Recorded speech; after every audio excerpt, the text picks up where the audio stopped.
person on our stage has been performing, I think, for a couple of months now, since he first came on our stage, or maybe this is the first time, I'm not sure. His name is Kagame. Let's give him a big, big, big, big warm welcome. And as we say, applause from seat to stage. So until he gets here, that's when you stop clapping. I will be performing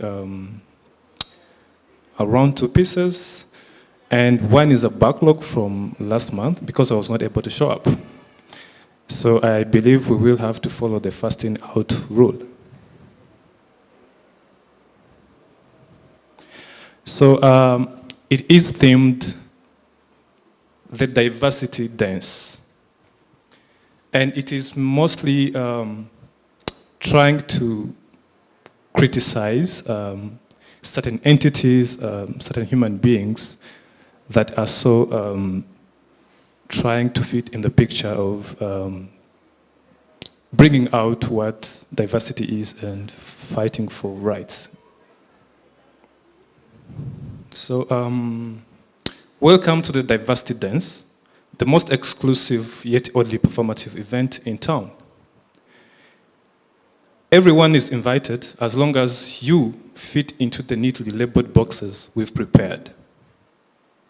We've got categories for everyone, every race, every gender and background.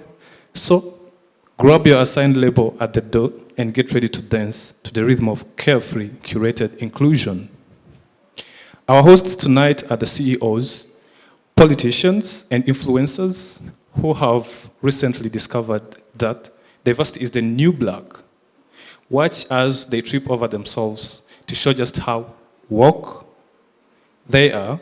We believe in equality, they declare, as they proudly point to the one person of color in their executive board, who, let's be honest, looks a bit like they're wondering how they ended up as a human mascot for progress. The music starts and the dance floor fills up. The DJ, who has been hired specifically for this event because he's the right kind of different, spins the tracks that sound inclusive but somehow keep playing the same old tune.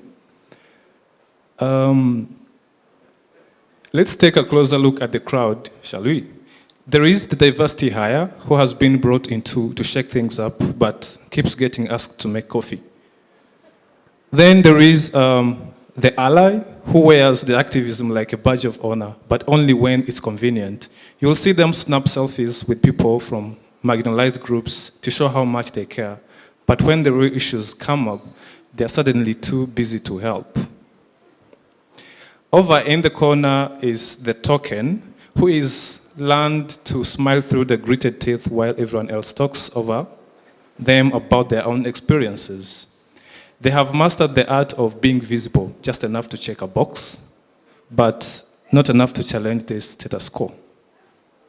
It's a delicate balance. One misstep and they might actually be asked for their opinion, which no one really wants to hear, unless it's about how great the diversity dance is.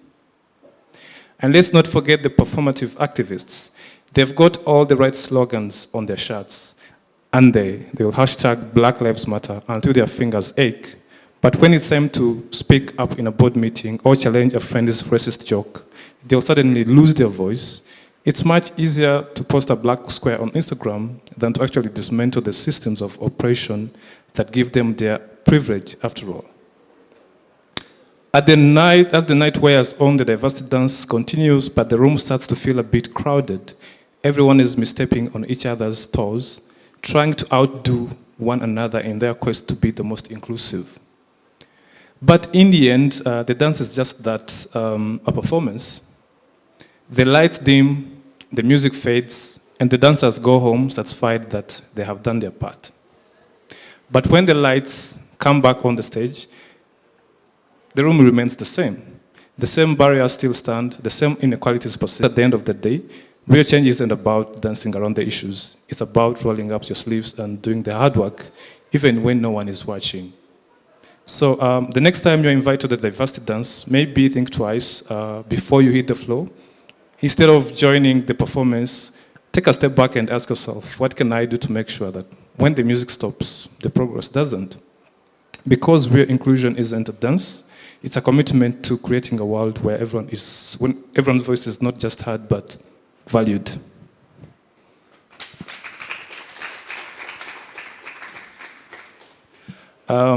My last piece is, I tried to be in alignment with today's theme, which is Mind Your Mind, and it's called The Silent Battles. In a world where we are always told to stay strong, push through, and keep going, there is often overlooked truth that strength isn't just about endurance, it's about understanding when you need help, when you need to slow down, and when to take care of yourself. We've all heard it before, mind your body, mind your time, mind your business, but how often are we told to mind our minds? Mental health is a delicate, complex thing. It's not as visible as a broken arm or sprained ankle, but it's just as real, and sometimes even more painful.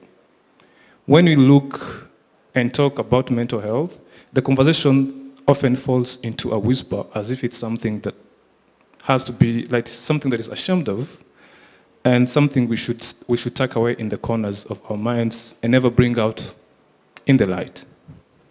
The truth is, we are all walking around with invisible battles. Some days, it's just a bit of stress, the kind that we can shake off with a good laugh or a night's rest. Other days, though, the battles aren't so easily won. Sometimes anxiety grabs hold of us so tightly that it feels like we can't breathe. Sometimes depression settles in like an unwelcome guest who refuses to leave, dimming the lights of our mind until even the smallest tasks feel impossible. And then there is the darkest battle of all, the one that too many people fight in silence, which is suicide. Let's get real about it. We don't talk enough about suicide prevention, even though it's one of the most important conversations we could have. But why? Maybe because it scares us, maybe because it forces us to confront the uncomfortable truth that life for some can feel so unbearable that they believe the only way out is to end it. But silence doesn't save lives. Talking does, listening does, caring does. We need to mind our minds, and more importantly, we need to mind the minds of those around us. That means checking in on your friends, even the ones who seem like they've got it all together. It means being open about your own struggles so others know they are not alone. It means learning to recognize when you are reaching your breaking point and being brave enough to ask for help. Because here's the thing, we don't have to go through this life alone. It's okay not to be okay. It's okay to struggle. It's okay to have days where getting out of bed feels like a monumental task. What's not okay, though, is feeling like you can't talk about it. What's not okay is believing that your pain doesn't matter or that no one would understand. We need to change the narrative around mental health and suicide prevention. Instead of pushing it aside or treating it like a shameful secret, let's bring it on the open. Let's talk about it as we would any other health issue, because that's what it is. And let's remember that small gestures can make a world of difference. A text, a call, a smile, these little things can remind someone that they are not alone in this fight. Minding your mind isn't just about self-care. It's about recognizing the fragility of mental health and treating it with the care it deserves. It's about being honest with ourselves, with others when we are struggling. It's about creating a space where conversations about mental health and suicide are no longer whispers in the dark, but the open dialogues filled with compassion and understanding.